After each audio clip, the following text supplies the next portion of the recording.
La violence fait partie du projet de société de l'extrême droite, hein. C'est consubstantiel à l'extrême droite. Donc la violence est en partie un outil qui est mobilisé par des groupes d'extrême droite, mais ça fait également partie de leur projet politique.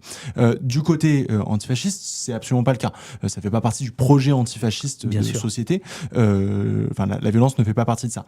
La violence, pour autant, fait partie du répertoire d'action des groupes antifascistes. C'est pas du tout le seul mode d'action et c'est pas du tout le mode d'action principal.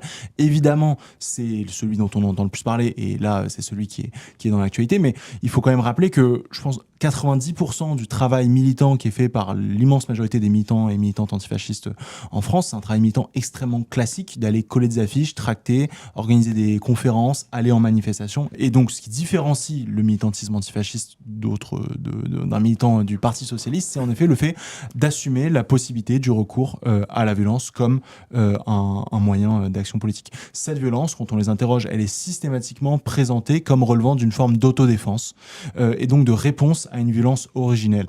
Une violence originelle qui est double dans leur discours.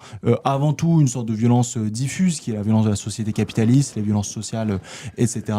Et plus particulièrement, et encore plus dans le contexte lyonnais et dans le discours du coup de la jeune garde qui se crée à Lyon, une réponse à une violence d'extrême droite, de l'extrême droite radicale.